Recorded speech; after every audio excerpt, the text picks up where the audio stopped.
choice television, its associate and affiliates may not be liable for views expressed on the show. Viewer discretion is advised.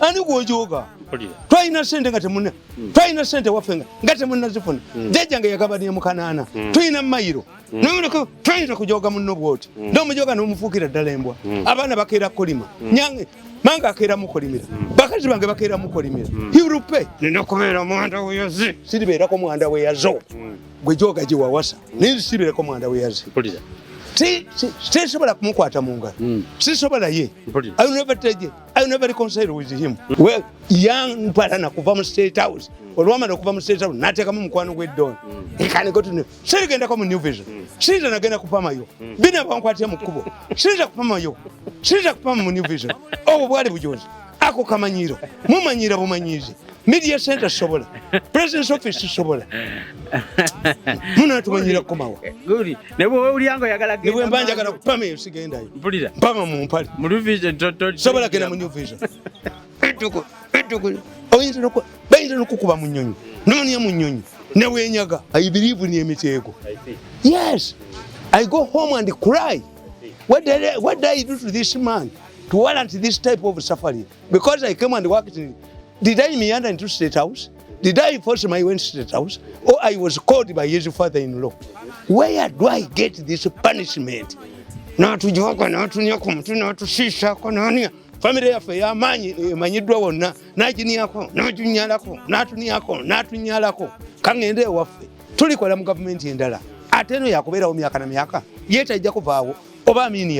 Mbalamusiza nnyo buli omu gy'asinzira okuwagira Media Choice Television yezo Saalongo Kanka Kapita natuddeyo dda ne mutabani wa Mmole n'amatovu Mirundi Joseph Tamale Mirundi Senior nkusuniddeko katono ku bye tugenda okwogera naye nga situnaba kutandika kambabuulire mukendeeze ebisale by'okulangira ewalala mulangire ku online television ennaku zino yeetambula jangu ku Media Choice Television otuwe ekirango tujja kubanga tukiranga ku bifaananyi by'olabako kuliko ennamba eya 0702815959 kw'ojja okuyitira osobola okugikubako osobola ogiweerezaako message oba osobola okutuyitira ku WhatsApp n'oteekayo obubaka obwa bizinensi yo ne tukkaanya okukolera ekirango Ssaako n'okisaasaanya emiwendo mirungi nnyo tujja kusobola okuteesa naawe ate tujja kuwa omutindo ate nga ensangi zino ffe tuliko mu kutambuza ebirango ebya online so tutusubwa wano ku Media Choice Television tuwe ebirango tujja kulangira bulungi sigenda kubanga mbalwisa esente zakendeera data n'akeewa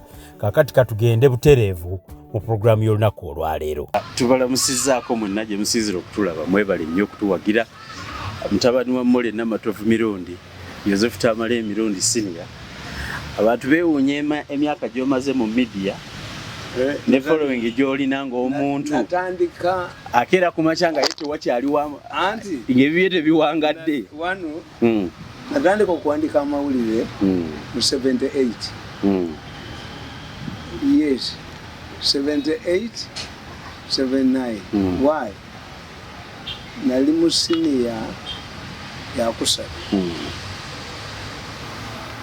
kuba namala senior form 81 kitegeeza nali mu 80 very active young man nali mu senior 3 kati omusomesa omukyala n'atugaa tuwandika an imaginary story you go and write an imaginary story yali atusomesa literature I went and imagined myself as a lovely letter from one of the students.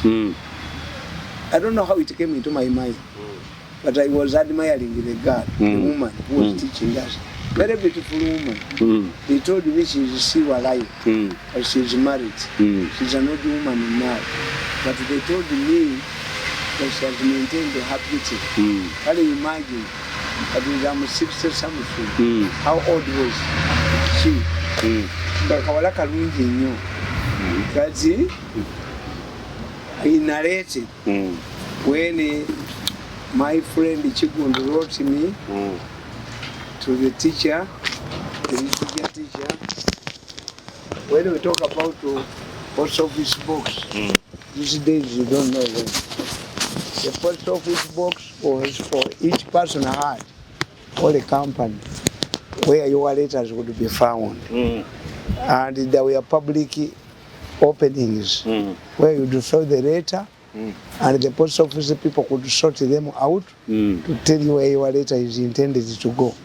And in many cases, if your letter failed to reach, it would be sent to you, return it to sender. Era waliwo a paper, a special paper, was a paper and an envelope. That one you could do, unless somebody opened it, nobody could do. Could you see what is inside? Zaliwo. Olubalo giwandika wenyini n'ogisiba. Kakati I narrated in my story. After writing me, he took me to the post office box, which I found very correct. And other letters came hitting on me. Nga zinkoonako nga batekamu amabaliwo amangi. Then after 4 days, the teacher came and collected me. After picking me from her letter box, she put me in her bra, her kalega. So I felt warmth for the first time.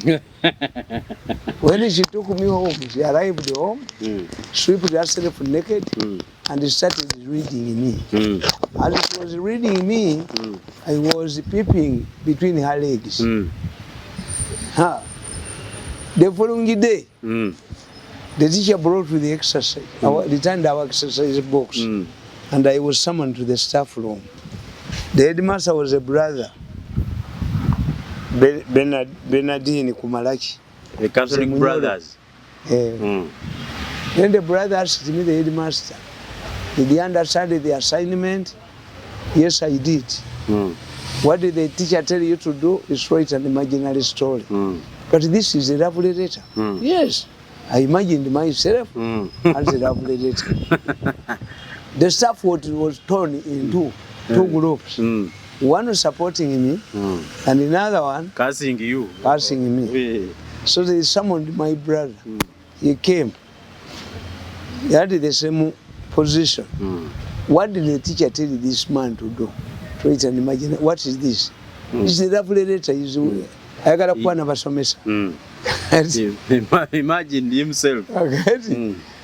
A consensus. The headmaster said, I have forgiven you. I would have dismissed you for indiscipline. But I have forgiven you for 2 reasons. One, you can make a good journalist. 2, a stubborn boy must be clever.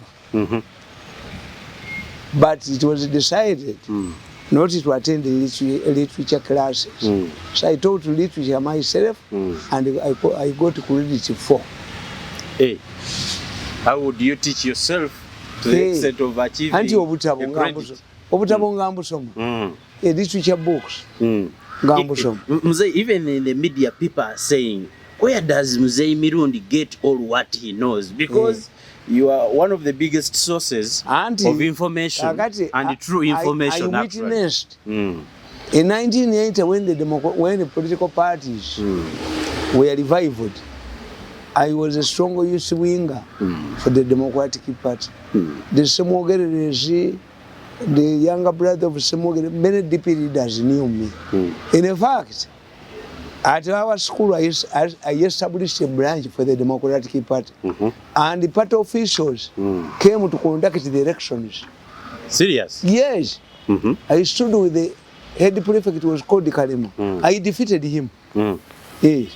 So I became the DP chairperson. I knew these people. When you talk about 1980, I witnessed these things, and I had this habit of documenting. So, from 1981, I became associated with the Muno newspaper. And the Muno newspaper had files and the files of, because the Muno newspaper was started in 1911. So after selling my newspapers, I was a newspaper vendor.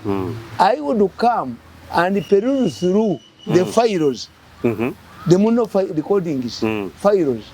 And at that time, it was easy Because the newspapers were cheap, you could find newspapers used to file all newspapers. I hear even they a book, a big book where they could compile. Yes, all the every news. year you could see. Even there was an organization is called what? You had to deposit there a written book, and every newspaper had to deposit that your copy for future protection. I see. Yes. So I came to access a lot of information.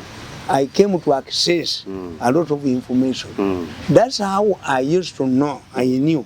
And fortunately for me, history I got a distinction. History distinction. When I went to the university, I picked a lot of interest in political science. Political science interprets history and logic. I did a course in propaganda in one of the best institutions, Muhoozi. I see. Yes, but when I was young. I didn't know propaganda would be a course. Is a course. Propaganda is a course. Propaganda is a course. What does it help the public? Propaganda is not telling lies. Propaganda is a packaging of facts to suit a certain target. Okay. When I thought propaganda is a collection of lies. University students, I can quote Shakespeare. But when you go to the villages and you start quoting Shakespeare, when I was in London, they run away from you. Of course. Kakati tuzita similes. When I'm talking to peasants, I use the similes in their vicinity. Of course. Yes. And when you're talking to a when fool, I'm talking to educated people, when I'm talking, somebody told me, I was watching them. Somebody said, he said he was training his friend. Don't underestimate that man. I was in Karamoja, and I found the people around their radio stations and smartphones with a Muganda interpreter or a person who pretended that he knew Luganda interpreting for them. What you were saying? Yes. And I came, do you know, when I was listening to my recordings, after watching these people talking, I told you that the Karamoja situation had deteriorated towards the celebration of Muhoozi's birthday. Because Muhoozi is commander of land forces. There were skirmishes in Congo, there were skirmishes in Karamoja.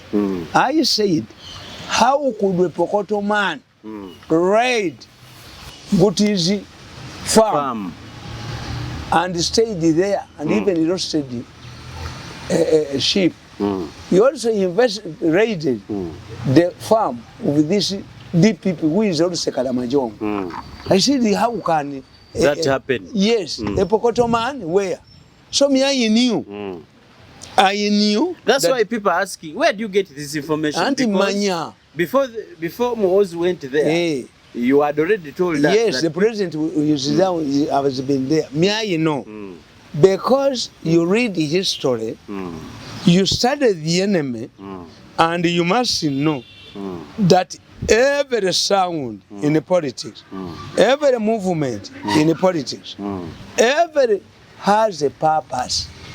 Tell him to akola kintu nga talina kigendererwa tikiriyo bwolema kutegeera kyayagala kukola ki kati bano abasajja mbamanyi tibalina malice aba westerners mbagamba nkibateekako. Westerners use malice even against their own. Why? It's the only weapon they know. Abawesterners tebalina dogo. Muganda fears even tears. Omuganda atya okukola ekibi bano nedda. Bano bagoba ku mulimu ne bakusiba mu kkomera ba besente. Kubanga bo kabe balina okuba ne sente. Nolabanga nasali mukazi sayida mwana. Naye agenze mu Judicial Service Commission eriyo $10 million bamusibye n'abantu basatu. Omukozi mulyogonja bamulagidde n'asiba nasali. Bone beekweka tebalabwa. Kakati oyo omukazi eyabakolera emyaka 7 ngali mu education ne musiba bukadde 35 Muganda cannot do it.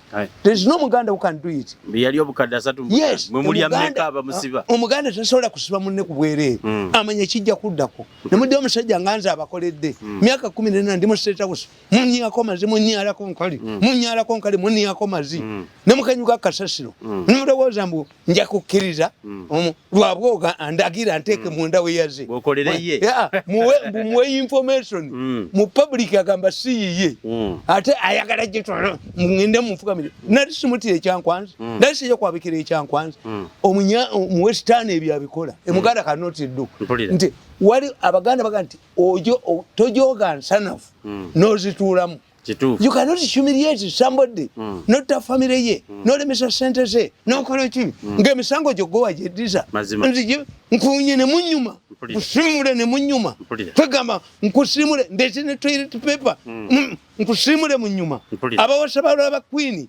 bagenda bani kubangereza yes there is no Muganda who can be arrogant yokerwabo there is no Muganda even Omulangira oba Omumbejja cannot be arrogant to the extent of Lwabogo. Lwabogo is a very arrogant person. I see. Nti but oyogundi mtani wakajiji okayalinge basagizi banzete nze nabatuma misango jamu nina kukkiriza embwa bakanyuka kasamanyi media center twala yo nyoko ne vision twala yo nyoko President's office twala yo nyoko sinza genda yo bono nyoko njoga kaka there is no Muganda who can suffocate abaganda batya Omuganda tiddogo lwabwoko yalowooza ye muwase wa president ebikwata abaganda tutya nnyo ne kabaka bamuloga kituufu kankubuulire waliwo abaganda baagaana okugema polio mu 60s kabaka n'atwalayo abaana be omumbejja omumulema yes abaganda ne baganda yatwalayo waaki kakati babaganda bakkiriza nti eddogo likukwata ne bwoba mukoddomi wa Museveni eddogo likwata ne bwaba Museveni yennyini eddogo limukwata kasitajoga abantu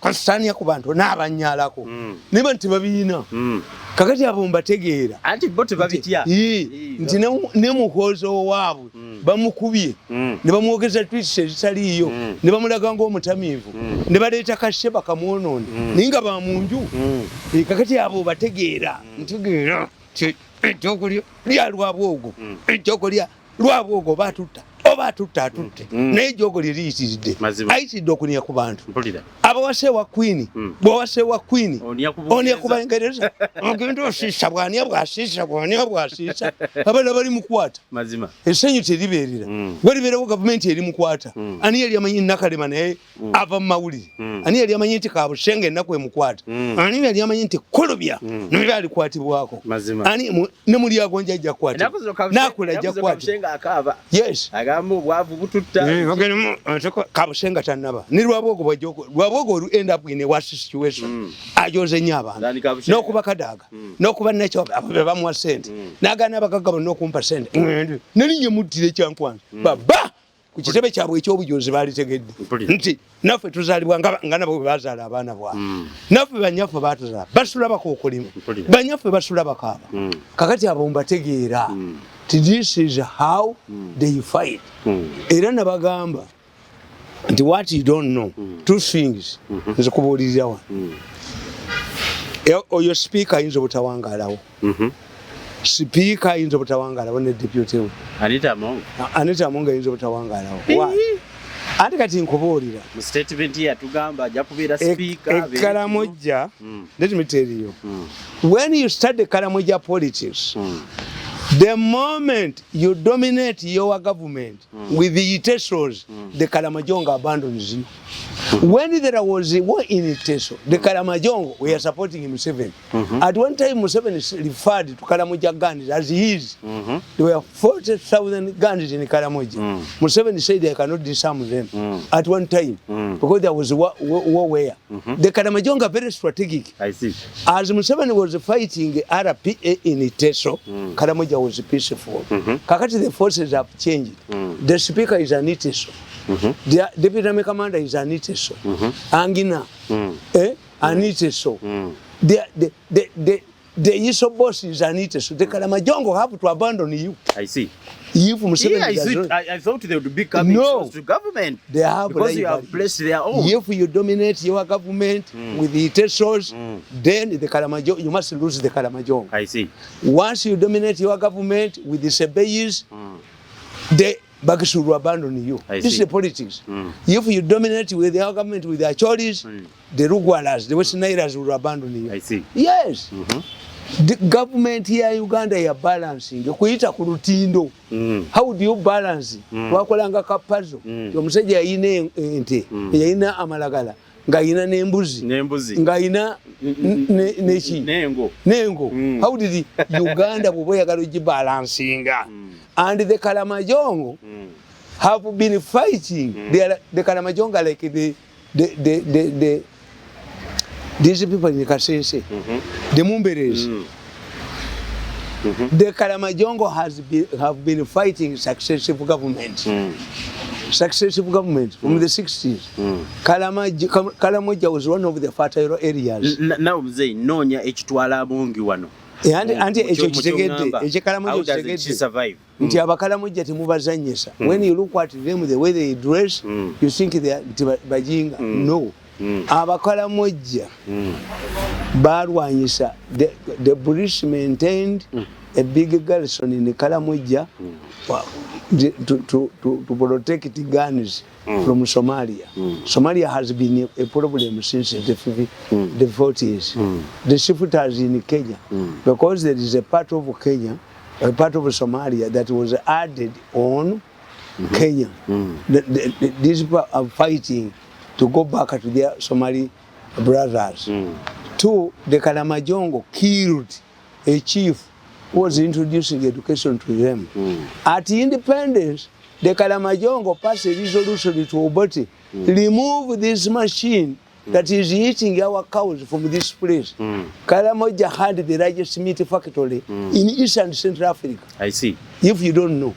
Obote wanted to solve the Karamoja issue. He recruited the then commander of Karamoja Lassolas into UPC and was seen clad in a UPC t-shirt the following day they rushed the cattle. Then Obote decided to dig boreholes in every part of Karamoja. Why? Because of people like children. We have been having Karamoja ministers, influential people. In fact, in this government, you don't have an influential Karamoja. They are not there. We don't see any big influence. Yes. Even when they took their ministers, they took Nandu. Because they, that is a very big mistake. To take two women to Karamoja. Women. For the first day they would accept. Why? It was an easy way to reach Museveni. Yes. But you take there Nandusu, Emugisu. You take this woman who stole money from Mureya. That one would be arrested immediately. Immediately people get peace. That woman would be arrested. This Mugisu woman. He destroyed he messed up with the $400, $400 million for Masanyalazi. So, kakati ezo zonna factors. Obote daga their boreholes, they turned the pipes into barrels.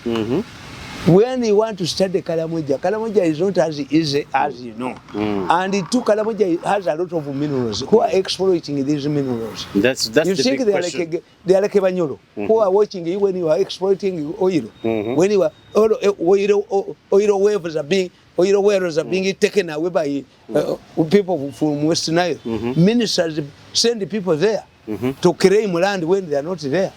So the Karamoja cannot watch you take their whoever underestimates you see your Africans, you look at civilization in the type of dress or car or the style of living. People are well civilized in spite of their style of living. I see. Expose themselves to a Muganda may think when a Muganda because sees the Karamoja don't wear properly, don't put on wear. When a Muganda sees a man in Rugabire who has 4,000 heads of cattle, a Muganda will laugh at him, not knowing that is a question of style. I see. Yes, The other one is style. There are people who can have a lot of money when they don't have mattresses. Don't think that money, money is measured in comfortability. Somebody doesn't want to sleep on a mattress, 6-inch mattress. Yes. What about our soldiers? Have you ever seen our soldiers carrying packed beef? No. They eat kawunga and good, but they do the job. I see. Where have you seen soldiers moving in gum boots? The boots of the soldiers shine during a business time.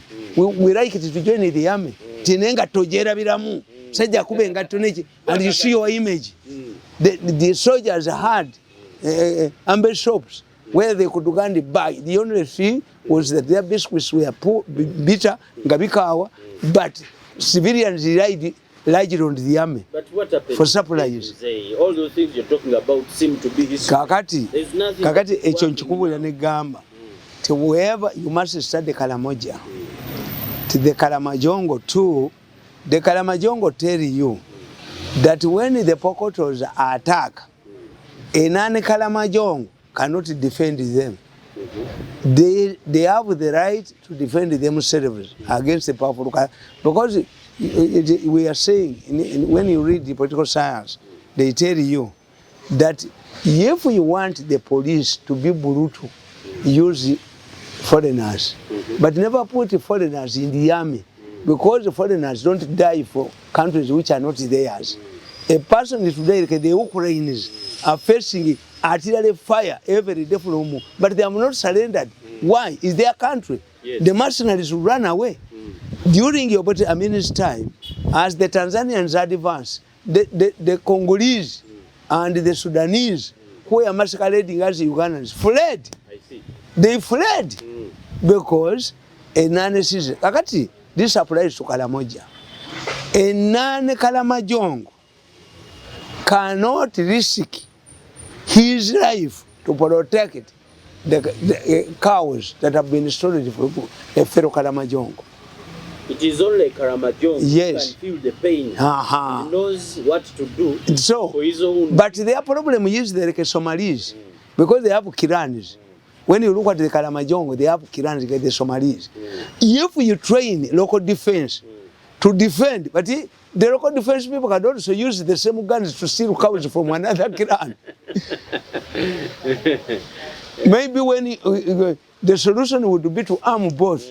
And when you arm both, they can form an army and they attack Kenya. But depending on what we are hearing about Muhoozi, the way he has handled the situation, he claims to have stepped on the situation already. How? Because when these people surrendered their guns, they did it on condition. Because you are not changing their lifestyle. Never talk about culture. Culture is entrenched. It has been there for centuries. Culture can only go underground. Look at Buganda.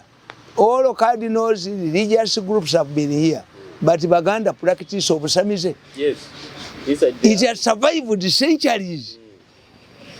Nobody can tell it. You cannot tell the Karamajongo. It has been easier for the cattle keepers in Ankole to establish farms instead of roaming around.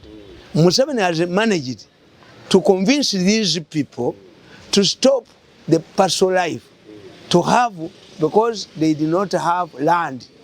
Now, when they get an affirmative action, it was a question of land.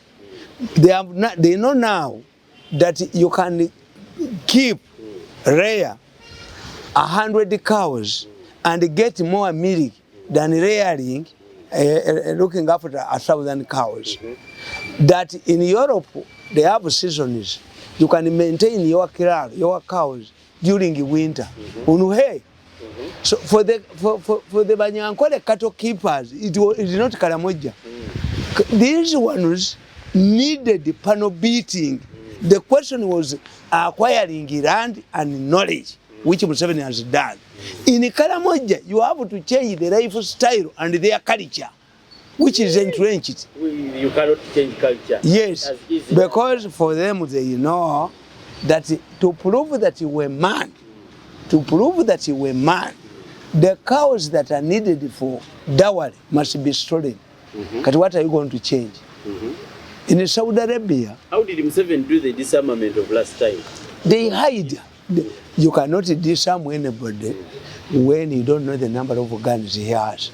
This is what I was telling these fellows, that I should surrender my Lwaboga Joseph family. Lwaboga Joseph family. Atubani abonyeza. Buli muntu yenna abana bange batasoma ne bakola no more information. Nganji kuwa nti ndi mutabani wo. Ne yulu nakulu. Byotubanya abonyeza oli bisasula. Ajja kutusasula. Lwaboga will pay us. One day Lwaboga will visit our family. Najetondera. Obujozi bwo buli mugwamu. Obujozi bujja mugwamu. Nze mutunulu yanga atujoga.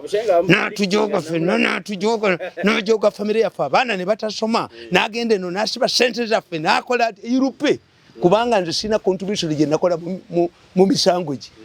I did not omuntu gwojoga n'omujjamu empale.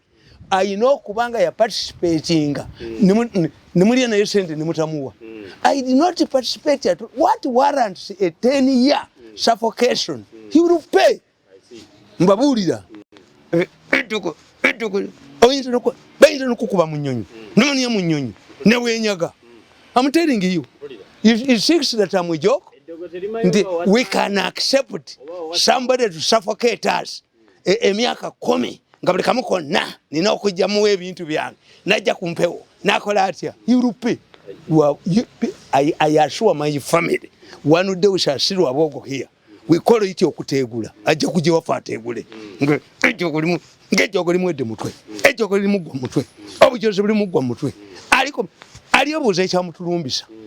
Lwaboga aliyobuza ekyamulumbisa family yaffe. Okutujoga bwato natujoga natufuula embwazi.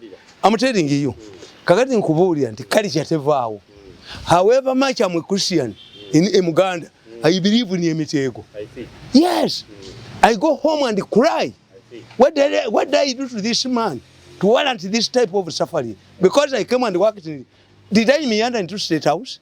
Did I force my way to State House? Or I was called by his father-in-law? Where do I get this punishment? Not to joke, not to nyakum, not to shisha, no, family affair, manidwa wonna, najiniako, no junialako, not to niako, not to nyalako. He will pay. Kakati nkubuulira nti Abakaramoja tomanyi mundu ze bayina. The Karamoja can buy time with you.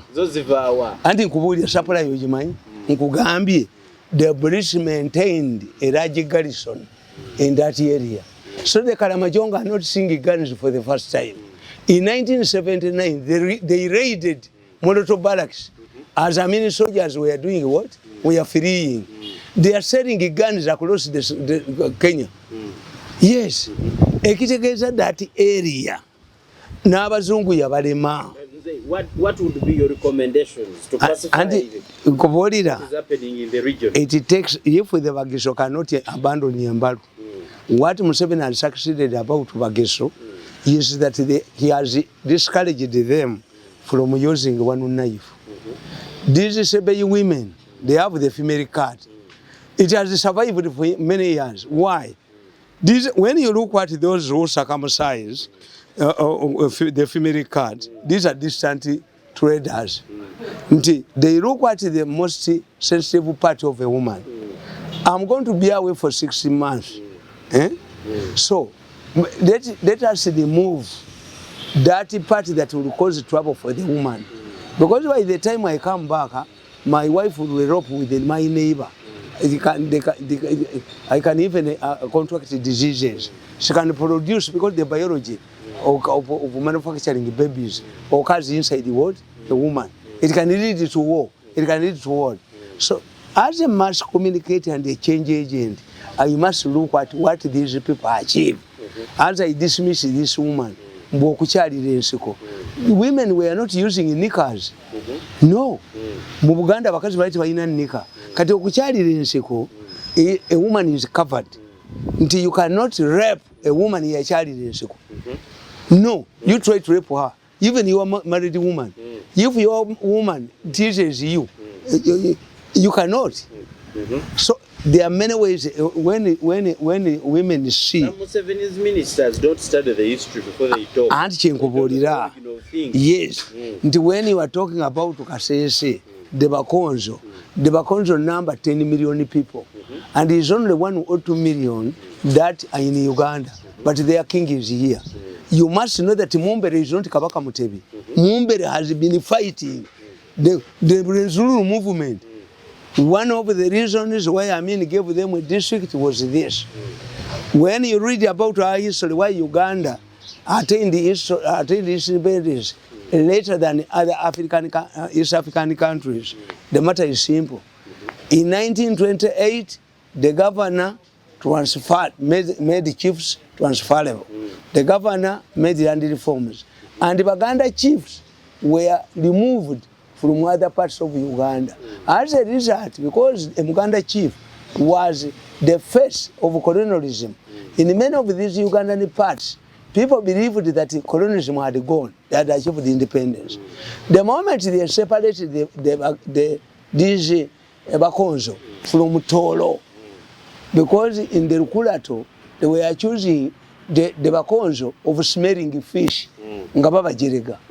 In Uganda, Mirima's father, I don't know whether you remember a man called Mirima, went to court, and the court directed that Bunyolo should be officially recognized in the Ruchiko. Why they were majority representative. These were agitations. Kakati abakonjo nabo ino okubabala. Nti mubabala nti Museveni yaba wadde abakonjo tebaliimu. Abakonjo have been fighting their what? Their wars. Their wars. Namini bamulema, nobody bamulema. Kubanga you don't, these people you deal with them separately. Nti a man like me, manyoko yokolera. Tojo kuntwala mu president's office, tojo kuntwala mu simanyi mu media center, tojo kuntwala sina agenda ka. Sijja katajja kunjwa ko konteka mwanda we yazi. Kangende waffe. Tulikola mu government endala. Ateno yakubera o myaka na myaka. Yeta ajja kuvaawo oba amini yavaawo. Ne nga tatujoze. Kakati family yaffe tajogebwa. This is how it operates. We are like Bakonjo. When you are dealing with me, togamba nti ekyapulainga ku mulanango gye kikola ki? Ojja kinkola. Nti ojja kudya kadago mujje kuwa speaker omuwe kino bamujoge nankabirwa alege omutwe alega akabina nze sigendayo. Nze sigendayo. Hapana. Sigendayo. Nze bwe mbakadaga sigendayo. Anti kyenkubuulira tikati family yaffe ino gikola arrogance. But we have dignity. We have dignity in our family. Dignity. Tetuli bagagga naye tetujogebwa. Ani yalirwanye ne lwabwoge emyaka gino gyonna. Yes. Kakati kitegeeza when you are looking at me, gobobolowooza nti ebya Buganda bikola ikasese tebikolayo. Abaganda bali opportunistic balina mayiga ayagala ssente. For the Bakonzo, I have not had you don't know even the administration of the Bakonzo. No. The Bakonzo structure is vague. Who is the Katikiro of Bakonzo? You hear two names. You hear Mumbere and his brother. Atene brother we bamukuba mu kalulu. Nagenda ne bwamba ne bamubira yo mu kalulu. Abo si Baganda. These ones are not Baganda. The Baganda are very opportunistic. You get a group of them. Once you go on the you give kabaka navuga moto kano yokola ngabantu beti balina kye bali abagoba mu ttaka nofunono wakola bindi yena ateka ekintu enyuma naleta bo winye dolo notuke nabba Buganda Land Board nagula apartments ojo abakonjo tibamuyina mayiga abakonjo bamutta notwala Katikiro afana na mayiga mu bakonjo bamutta very opportunistic. Kakati you must study tribe by tribe. What makes this tribe function? Nti America bakizuula. Have you seen when you went to Nebo waba omuzenga waliwo gundi nga waliwo obulabe obuli eminent obutambula. How do you solve the anti nkubuulidde stubbornness of the country? Nti nkubuulidde Abakaramoja bakugamba nokugamba if you go to Karamoja they will tell you ti Karamajongo can make a false alarm that their cows are under attack. Their Manyata is under attack. To attract the army to fall into an ambush to grab guns. I see. Hey. Yes. That's also another style. Hey. And the two, the Verona fathers tried to pacify Karamoja. How? At one time in the 80s, to treat a gun wound, a gun bullet wound, you had to deposit $100. The Karamajongo were paying. The Verona fathers influenced the Karamajongo they planted the hatred in the Karamoja that we the people who come from the rest of Uganda only go to Karamoja to steal their minerals. Mwite mwichimanyi Karamoja ina airfield zibuli gombolola nga obunyonyi buve Kenya ne butwala amajiga maya ne bukola ki who is exploiting minerals in Karamoja? That's a big question. Yes, you think Karamoja are like Baganda where you can evict left, right and center. Are you trying to mean that this thing of having guns, they are protecting their own world? Anti go batunulira Stealing from nabo bakimanyi bamanyi yizo basa siba degree ani atwala minerals abwe kakati ekyo Museveni tebakimubulira nti unlike the Baganda you can evict and the Banyolo you can grab no bakoba mu werozi zawo. The Karamoja know where Gundi is, where the minerals are. Lwaki era minerals ku mulembe gw'obate tu children omukaramoja yali azikulira. They know. They know what is happening. Yes. So I think Muhoozi should solve the issue is not military alone. And the fact that it would be the local administration. When you go to Karamoja, you remove this thinking that these are illiterate. The Karamoja know their minerals and where they are.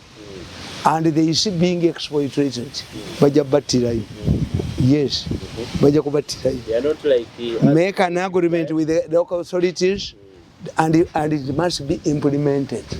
Kati mu Buganda chebakola lera egondi pipeline nga bateme ebijambia biteme Karamoja olabe muteme Baganda nogomba Baganda mutaka no bagoba notema pipeline wegenda okuyita that's in Buganda not in Karamoja tojja kutwata minerals abwe bazimanyi tiba wano ba exploiting wano. Yes, you can say these are national minerals, but find a solution of sharing with these people locally. Not grabbing. Tobaita Baganda, tobaita Banyolo. When you look at them, Abakaramoja bakubi ba mundu wano gundi yabaleta lutwa leta group of Karamoja in Kampala nebaga mugende mulumbe bwe mudi slogging abasajja katonga munyage ente z'abanyankole. They went back. I see. The Karamoja went back. Anybody who underestimates the reasoning of the Karamoja is joking. I'm telling you. Nze nagende Karamoja mu kinana nga Berona fathers je bali netudde Karamoja n'omusajja yali kwembase ya Italy. The Verona fathers have a lot of influence in Karamoja. Baba somesa ntifu abaveno tuli babbi tuba tugenze kubabba. I'm telling you. Karamoja ne bogenda ino simba yakati siri kulya. Yes. Babalozo obato. Kakati bobano balowooza mbungabe bagoba Abaganda mu ttaka nga bwe balumba ennyanja nga bwe babba ebikajjo by'abasoga ne Karamoja yejogoli bajja okutwalayo bajja basizaayo. Waliwo ensonga ya biru ya organ. Yes. Kibayisa mu parliament. Ato obadde championize. Yes. Okulwanirira. It is in the gazette. First of all, we should congratulate ourselves. What were we fighting for? I've suffered for 10 years. I've survived the killings. I've survived the assassinations. To whoever hired thugs to kill me. On record, on video. What number you know? Since the Bibawa. That will be history. Lwabwogo ne bwana akola ki ne bwana ebuuka ne bwana atutta sijja kubimuwa ejogoli eri ejogoli ajoga abantu sijja kubimuwa zenali manyi wa musonyi wamuwa haga simulebanga Lwabwogo sobola nabadde ne Dana ne mukwata mu ngalo. I cannot shake hands with Lwabwogo. Abo bonna Lwabwogo yabadde abateekawo n'olemesa ne sente nakuba enkofiira emitwalo 2 n'agaana n'enkozesa n'agaana obutawo bwange n'agaana. Museveni nampa ekyuma yakigwe Lwabwogo atujoze nnyo mu family yaffe. Lwabwogo atujoze nnyo. Lwabwogo must be treated differently. Oba atutta oba nzita naye Lwabwogo atujoze nnyo mu family. Lwabwogo atujoze nnyo. Mbwe ninakukola kakiiko ke nina okutoola kakiiko ke nina okugenda ku NBS kuba mwalina ssente. Ani gwojoga? Twalina ssente nga temuna. Twalina ssente waffe nga temunazifuna. Jjajjange yagabaniye mu Kanaana. Tulina mayiro. Nuleko twayita kujoga munno bwoti. N'omujoga n'omufuukira ddala embwa. Abaana bakeera kolima. Nyange manga akeera mukolimira. Bakazi bange bakeera mukolimira. He will pay. obujozi bwa Lwabwogo bumuyitidde tetulina kye twamukola ne waliwo omusajja wano ali wiringi nedda eriiki Mirundi nina kubeera mwanda weyazi siribeerako mwanda weyazo gwe joga gye wawasa naye siribeerako mwanda weyazi sisobola kumukwata mu ngalo sisobola ye I never reconcile with him atujoze nnyo mu family Lwabwogo atujoze nnyo ajoze nnyo family yawe ndi wa myaka 65 emyaka ako katumwebaze ono yakakozesanga era opportunity ya Kaduse Lwabwogo tumwebaze nga tasi minister waabwe bane bamutta kajoze nnyo abantu kajoza abantu bakakuba ne bakattirawo sobola bakakati kadduka kali waguno Lwabwogo sobola kulikonsayiringa naye anyhow namukolimiro nnyo anjoze nnyo nenkuba enkofiira emitwalo 2 nazigaana nenkuba t-shirt nazigaana wagamba nti ajjawo kutegula okolota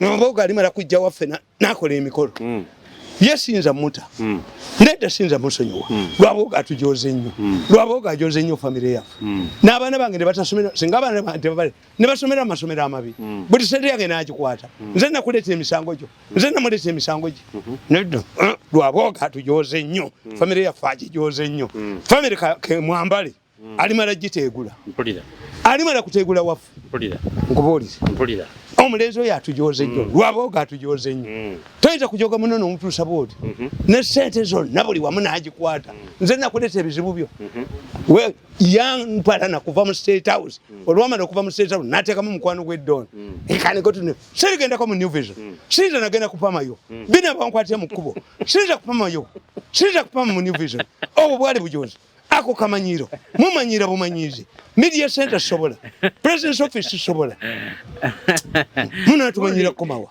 guri nebo uliango yagala genda nebo mbanja kana kupama yosigendayo mpulira mpama mu mpali mu vision sobola gena mu New Vision semanyi media center you see kakati ebyo today we should congratulate ourselves. Of course. They used to dismiss them. Now they are talking about regulation. Let them regulate. But the problem is, these people are used to big money. Tebayinza kukolera under a uniform reform dichi atmosphere. Era amalwaliro mwe battira abantu era batadde mu biiru. Yes, but abantu bajja gaddukamu. At least people have discovered singa tetwayingiramu abakazi baali batuuse ku 20 edde I see fika salama mulimu omusajja gwe awonye nali mwogedde abantu bamuyisani Uganda abadde abikola mwisa ayina eddwaliro ddene mu East Africa bw'omutundi akatola banga ayina amagezi very deadly man nimba abo nabasonyiwa naye Lwabwogo family gyajoze n'akwata ne ssente zange na eriiki Mirundi werubeni ninogenda irupe rukutegula that one will kutegula ate singa tabadde muze n'abaana baali tegula nali mubonereza n'abaana nali bonereza family naye ajja kusigala yekka irupe obaddi Lwabwogo wirupe toyinza kubonyaabonya muno myaka 10 nangoba mu kifo olwali okuvaamu n'ayongeza ssente zada agende muno fere nyoko genda tuliyo wali tukude lwaki togenda yogwe lwaki nze koyagala okujoga New Vision kidemu janga njagala omuntu akingambirewa baleta appointment letter ya minister mukubira wenyondo mutwe bayira katasa kasi muleke mutegere tusobola kubeerawo nga temuliyo toyinza kujoga muntu bwoti ne Museveni sinza muddiramu why couldn't he prevail over mukodomiwe kumwenya bwenyeja mwenya bwenyeza yakuze bali na gamba obukolwa bukwetolodde Lwabwogo is a special case. I see.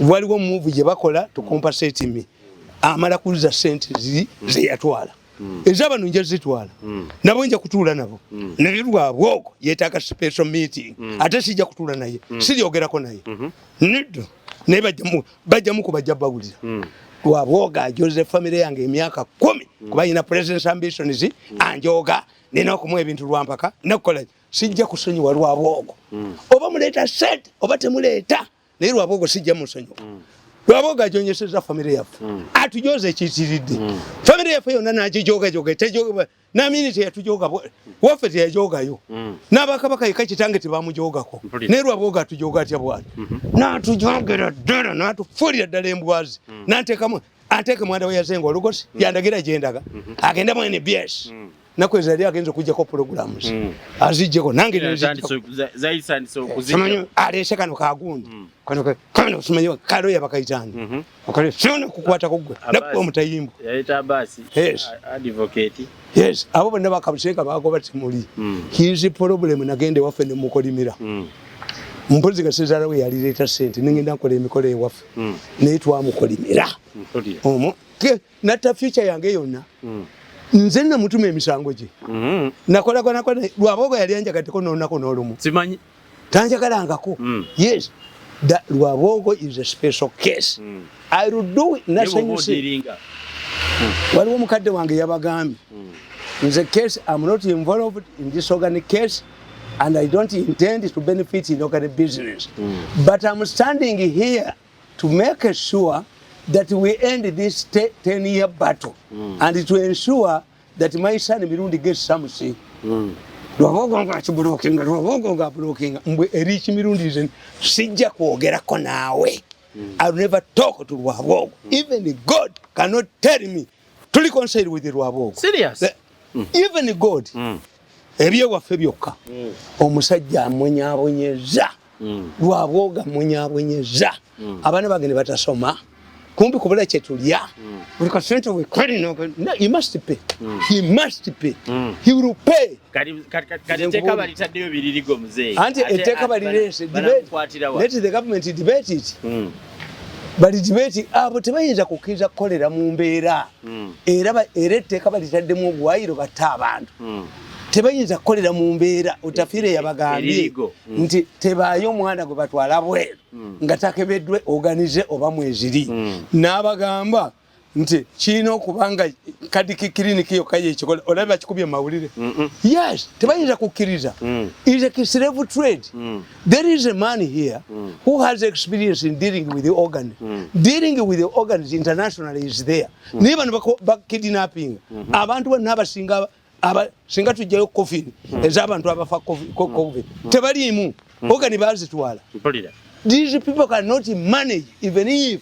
government reforms tebajja tujja kutta batte abantu bajja kukwata bagambe coffin mujibikule beba battireyo but the government regularize ate wala kitaliiwo naye nono waali naye kati abantu bazukusiza Kirudu bali battirayo Masaka namaganda yali ekitovu erugazi nga battirayo emulago nga battirayo eno mu Eastern Uganda mumanyi munene bwomulabo zoyogera na muntu nga mbwa yenyini nabine bya bishop bibadde bibatawanye mu Anglikani Church wali wayine eddwali erikola ebintu ebyo eyagula sente eno mubano mubakazimba abamagandula abagala sente the crisis in it is over organs over this bishop ani ajja n'atajja organs who has a hospital there Northern Uganda everywhere bibaddeyo kakati for us we have alerted the public South River Force 4-4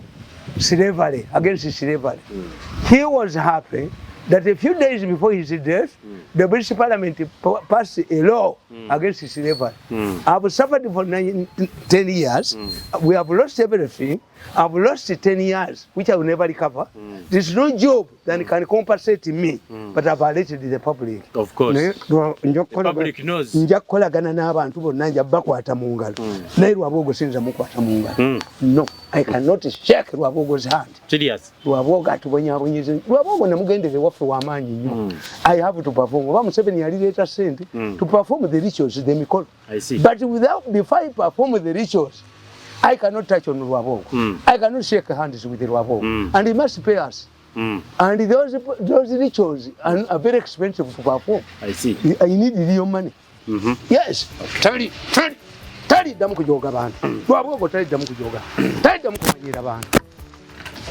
tali kidamu kumanyira bantu tufo embwazi ojo kwayo kwa buli muntu yenna